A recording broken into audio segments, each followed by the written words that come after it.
ಆಗಲಿ ಕಂದ. ಮತ್ತೆ ನಿನ್ನ ವಿದ್ಯಾಭ್ಯಾಸ ಚೆನ್ನಾಗಿ ನಡೆದಿದೆಯೇ? ನೀನು ಗುರುಗಳು ಹೇಳಿಕೊಟ್ಟದ್ದನ್ನೆಲ್ಲ ಸರಿಯಾಗಿ ಕಲಿತಿದೀಯಾ? ಖಂಡಿತವಾಗಿಯೂ ಕಲಿಯುತ್ತಿದ್ದೇನೆ ಮಾತೆ. ಶಸ್ತ್ರವಿದ್ಯೆಗಳೊಂದಿಗೆ ವೇದ ಅಧ್ಯಯನವನ್ನು ಮಾಡುತ್ತಿದ್ದೇನೆ. ನೀವೇ ಕೇಳಿ. ತ್ರಯಂಬಕಂ ಯಜಾಮಹೇ ಸುಗಂಧಿಂ ಪುಷ್ಟಿವರ್ಧನಂ ಊರ್ವಾರುಕಮಿವ ಬಂಧನಾತ್ ಮೃತ್ಯೋರ್ಮುಕ್ಷೀಯಮಾಮೃತಾತ್.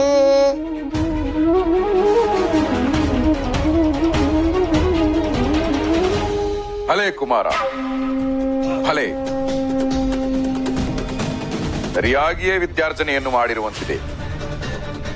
ನಿನ್ನ ನಾಲಿಗೆಯ ಮೇಲೆ ಒಂದೊಂದು ಅಕ್ಷರಗಳು ನಲಿದಾಡುತ್ತಿರುವಂತೆ ಭಾಸವಾಗುತ್ತಿದೆ.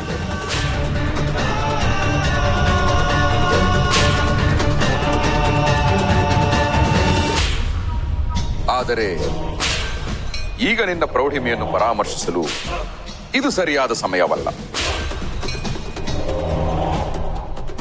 ಇದು ನಮಗೆ ಮಹಾಮಂಗಳಾರತಿಯ ಸಮಯ. ಮಹಾಮಂಗಳಾರತಿಯೇ? ಯಾರಿಗೆ ತಂದೆಯವರೇ?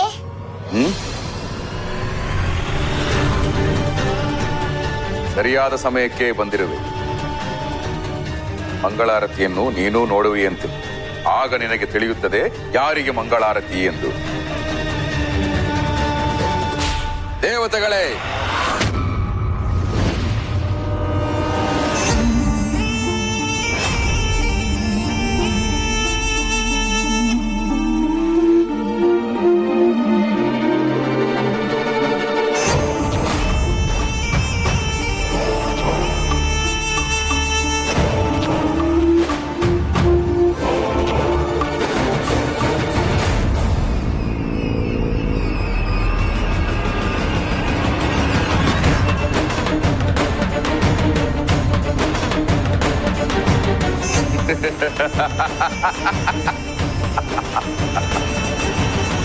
ದೇವತೆಗಳು, ಕಪಟಿ ದೇವತೆಗಳು. ನೋಡಿದಿರಾ? ನಾನೊಮ್ಮೆ ದೇವತೆಗಳೇ ಎಂದು ಹೂಂಕರಿಸಿದ ತಕ್ಷಣ ಗಡಗಡನೆ ನಡುಗಿ ಪ್ರತ್ಯಕ್ಷರಾದಿರಿ.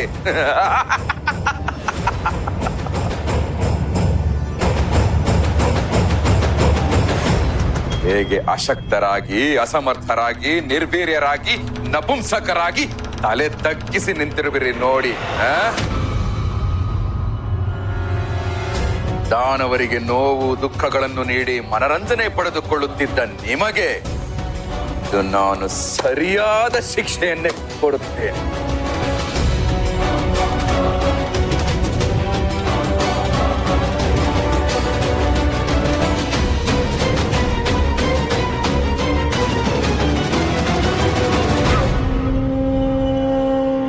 ಕುಮಾರ, ನಡಿ ಮಂಗಳಾರತಿಗೆ.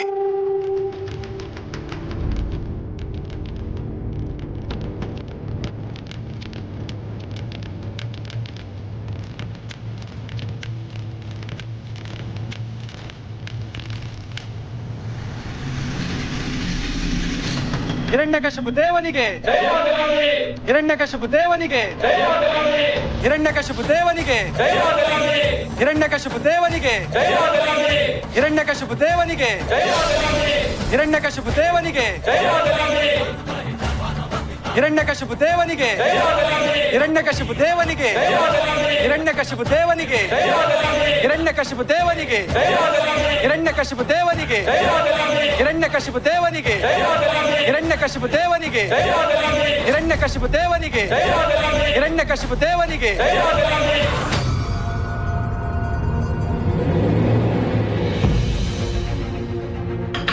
ಇಷ್ಟು ದಿನ ನೀವು ದೇವತೆಗಳು ಎಂಬ ಅಹಂಕಾರದಿಂದ ಎಲ್ಲರನ್ನೂ ಪೀಡಿಸುತ್ತಿದ್ದೀರಿ ಅಲ್ಲವೇ?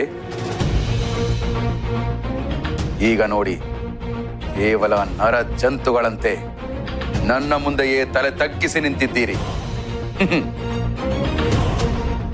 ಅಂತ ಮೂರ್ಖರ ಎದುರು ನನ್ನನ್ನು ನಾನೇ ಏಕೆ ಶ್ಲಾಘಿಸಿಕೊಳ್ಳಲಿ? ನಾನೀಗ ಭಗವಂತ. ಅಘಟಿತವನ್ನು ಘಟಿಸಿ ಅಸಂಭವವನ್ನು ಸಂಭವಿಸುವಂತೆ ಮಾಡಿದ ಅಸುರ ರತ್ನಾಕರ. ನಾನೇ ಭಗವಂತ.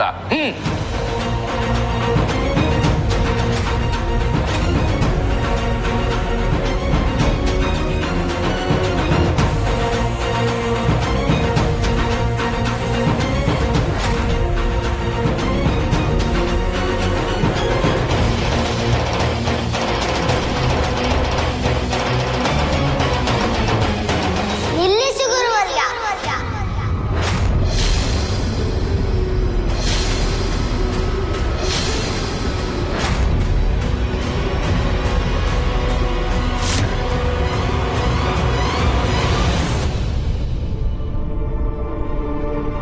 ಏಕೆ ಪ್ರಹ್ಲಾದ ಕುಮಾರ, ಏನಾಯ್ತು? ಸಾಮ್ರಾಟನಿಗೆ ಸಲ್ಲಬೇಕಾದದ್ದು ಪರಾಕು ಬಹುಪರಾಕು ಮಾತ್ರ. ಆದರೆ ಅಭಿಷೇಕ ಮಂಗಳಾರತಿಯನ್ನು ಭಗವಂತನಿಗಲ್ಲವೇ ಮಾಡುವುದು?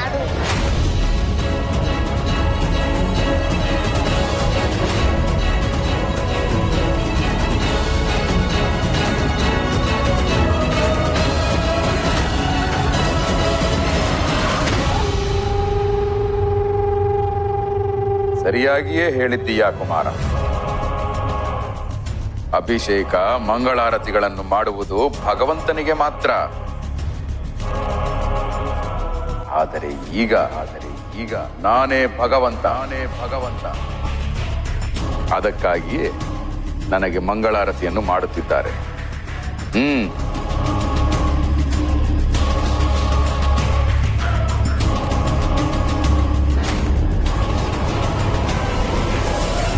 ಬೇಡ ತಂದೆಯವೇ, ಮಹಾವಿಷ್ಣು ಮಾತ್ರ ಭಗವಂತ.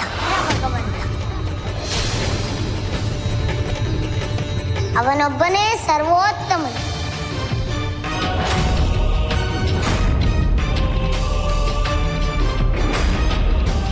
ಹಾಗಿರುವಾಗ ನೀವು ಹೇಗೆ ಭಗವಂತನಾಗಲು ಸಾಧ್ಯ ತಂದೆಯವರೇ?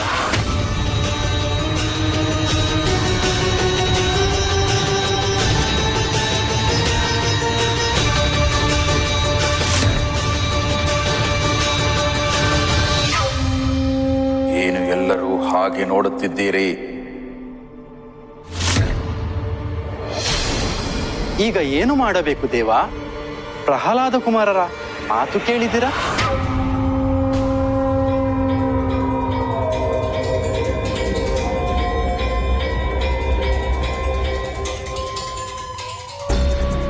ಕೇಳಿಸದೇ ಇರಲು ಸಾಧ್ಯವೇ ಆಚಾರ್ಯರೇ? ನನ್ನ ಕರ್ಣಗಳಿನ್ನೂ ಸರಿಯಾಗಿಯೇ ಕೆಲಸ ಮಾಡುತ್ತಿದೆ. ಲೋಕವನ್ನೇ ಗೆಲ್ಲಲು ಹೊರಟವನಿಗೆ ಭವಬಂಧನಗಳ ಹಂಗಿರಬಾರದೆಂದು ನನಗೆ ಗೊತ್ತು.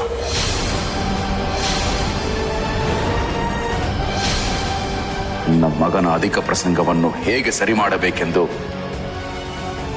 ನನಗೆ ಗೊತ್ತಿದೆ.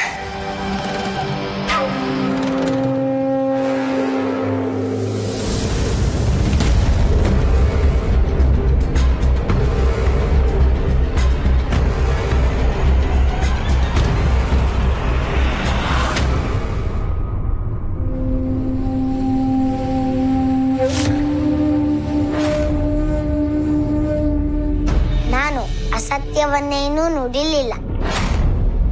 ರಾಜ ಭಗವಂತನಾಗಲು ಹೇಗೆ ಸಾಧ್ಯ? ನೀವೇಕೆ ಇಷ್ಟು ಕೋಪಗೊಂಡಿದ್ದೀರಿ? ಮುಚ್ಚು ಬಾಯಿ ಅವಿವೇಕಿ. ನಿನ್ನ ಬಾಯಿಂದ ಬಂದ ಮಾತು ಬೇರಾರಿಂದಲಾದರೂ ಬಂದಿದ್ದರೆ ಅವರ ನಾಲಿಗೆಯನ್ನು ಸೀಳಿ ನಾಯಿ ನರಿಗಳಿಗೆ ಹಂಚಿಬಿಡುತ್ತಿದ್ದೆ. ಅವಿವೇಕಿ, ನಿನ್ನ ಅವಿವೇಕದ ಮಾತುಗಳಿಗೆ ಕೋಪಗೊಳ್ಳದೆ ಚಪ್ಪಾಳೆ ತಟ್ಟಿ ನಿನ್ನನ್ನು ಮಡಿಲಲ್ಲಿ ಕೂರಿಸಿಕೊಂಡು ಮುದ್ದಾಡಬೇಕೇನೋ? ಯಾವುದು ಸರಿ ಯಾವುದು ತಪ್ಪು ಎಂದು ತಿಳಿದಿರುವ ಸ್ಥಿತಿಯೇ ವಿವೇಕವಲ್ಲವೇ ತಂದೆ? ತಿಳಿದಿರುವುದೆಲ್ಲ ಸತ್ಯ ಎಂದುಕೊಳ್ಳುವುದು ಅವಿವೇಕ. ಆ ಅವಿವೇಕಿ ನೀನೇ. ರಾಜ ಭಗವಂತನಾಗಲಾರ ಎಂಬುದು ಸತ್ಯ. ಅದರಲ್ಲಿ ತಪ್ಪೇನಿದೆ?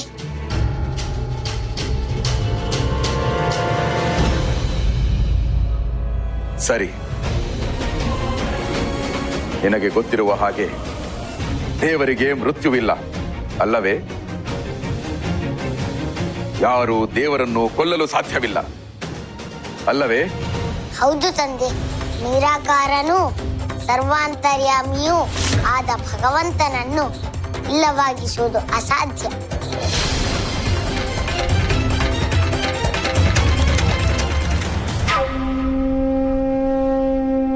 ಸರಿ, ಹಾಗಾದರೆ ತೆಗೆದುಕೋ ಈ ಗದೆಯನ್ನು. ನಿನ್ನ ಶಕ್ತಿಯನ್ನೆಲ್ಲ ಒಗ್ಗೂಡಿಸಿ ನನ್ನ ಮೇಲೆ ಪ್ರಹಾರ ಮಾಡು. ಇದರಿಂದ ನಾನು ಸಾವನ್ನಪ್ಪಿದರೆ ನಾನು ಕೇವಲ ಒಬ್ಬ ರಾಜ ಎಂದು ಅರ್ಥ. ಅದೇ ನಾನು ಸಾವನ್ನಪ್ಪದೆ ಬದುಕುಳಿದರೆ ದೇವರು ಎಂದು ಅರ್ಥ. ಆಗ ನಿನ್ನ ಅನುಮಾನಕ್ಕೆ ಮುಕ್ತಿ ಸಿಗುತ್ತದೆ. ತೆಗೆದುಕೋ. ಕ್ಷಮಿಸಿ ತಂದೆಯವರೇ, ನಾನು ಹಾಗೆ ಮಾಡಲಾರೆ. ಏಕೆ? ನಿನ್ನ ನಂಬಿಕೆ ಸುಳ್ಳಾಗುತ್ತದೆ ಎಂಬ ಅನುಮಾನವೇ? ಇಲ್ಲ ತಂದೆಯವರೇ, ನಾನು ನನ್ನ ತಂದೆಯ ಮೇಲೆ ಪ್ರಹಾರ ಮಾಡುವ ಘೋರಾಪರಾಧವನ್ನು ಮಾಡಲಾರೆ. ಅದು ಮಹಾಪಾಪ.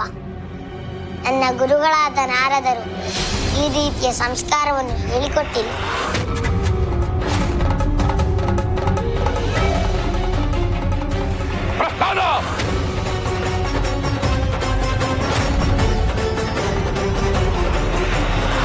ಸ್ವಾಮಿ,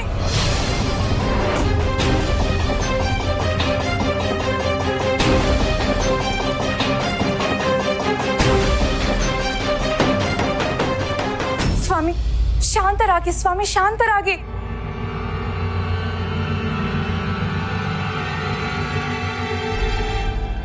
ಪ್ರಹ್ಲಾದ ನಿನ್ನ ಚಿಕ್ಕವನು, ಇವನ ಮೇಲೆ ಏಕೆ ಇಷ್ಟೊಂದು ಕೋಪ? ಮುದ್ದು ಮಾಡುವ ಯಾವ ಕೆಲಸವನ್ನೂ ನಿನ್ನ ಮಗ ಮಾಡಿಲ್ಲವಲ್ಲ.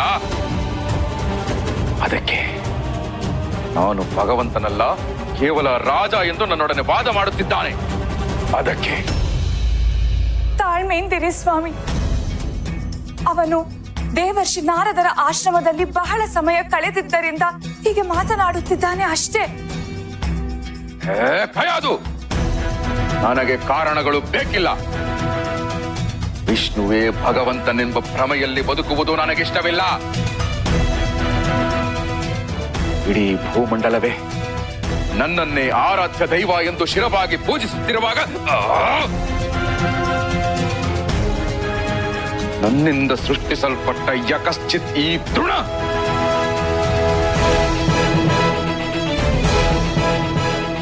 ನಾನೇ ಭಗವಂತ ಎಂದು ಹೇಳಿದರೆ ಒಪ್ಪುತ್ತಿಲ್ಲ.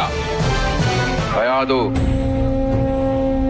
ಸರ್ವಲೋಕಗಳಿಗೂ ನಾನೇ ದೇವರು. ಇದು ಇವನ ಮೆದುಳಿಗೆ ನಾಟಬೇಕು. ಪ್ರಹ್ಲಾದ, ಏಕಪ್ಪ ಸಲ್ಲದ ವಾದ ಮಾಡುತ್ತೀಯ. ನಿನ್ನ ತಂದೆಯವರು ಹೇಳುತ್ತಿರುವುದು ಸರಿಯಾಗಿದೆ.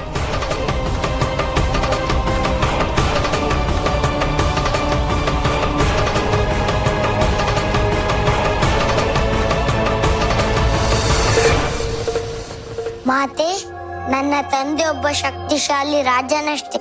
ಶಕ್ತಿಶಾಲಿಗಳೆಲ್ಲ ಭಗವಂತನಾಗಲು ಸಾಧ್ಯವಿಲ್ಲ ಮಾತೆ. ಕಂದ, ನಿನ್ನ ತಂದೆಯವರಿಗೆ ಬ್ರಹ್ಮದೇವನಿಂದ ವರಪ್ರಾಪ್ತಿಯಾಗಿದೆ.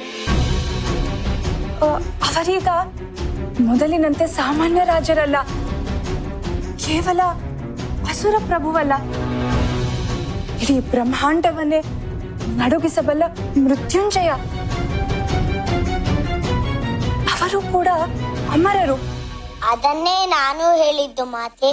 ಈಗ ನನ್ನ ತಂದೆ ಸಾಮಾನ್ಯ ರಾಜನಲ್ಲ, ಅತ್ಯಂತ ಪ್ರಬಲ ಮತ್ತು ಶಕ್ತಿಶಾಲಿ ರಾಜ. ವರ ಪಡೆದರೂ ಅಮರರಾದರೂ ಅವರು ಭಗವಂತನಲ್ಲ.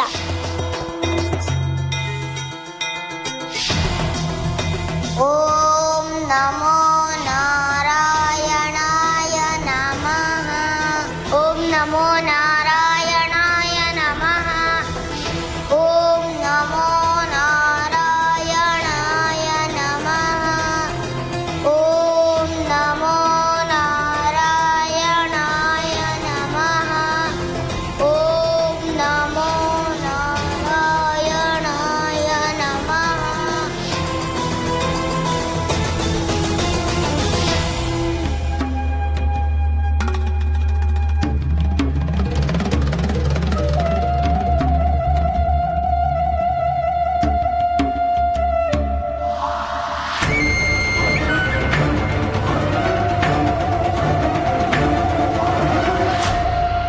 ಇನ್ನು ಚಿಂತೆಯೇ ಇಲ್ಲ.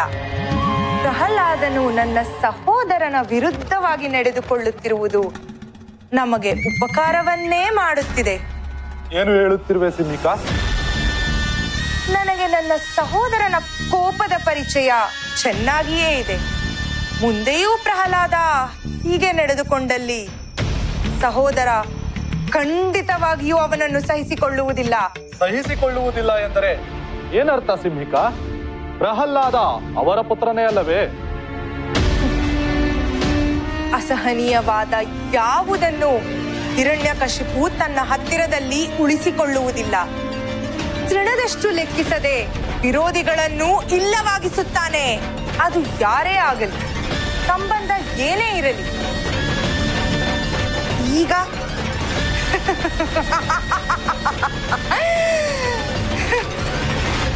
ಪುತ್ರನಾದರೂ ಸರಿಯೇ, ಪ್ರಹ್ಲಾದನಿಗೆ ಮರಣದಂಡನೆಯನ್ನು ವಿಧಿಸುತ್ತಾನೆ.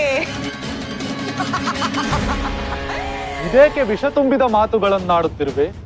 ಸಹೋದರನ ಸಂತಾನದ ಬಗ್ಗೆ ಇಷ್ಟು ನಿಷ್ಕರುಣೆಯಿಂದ ಯೋಚಿಸುವುದಾದರೂ ಹೇಗೆ?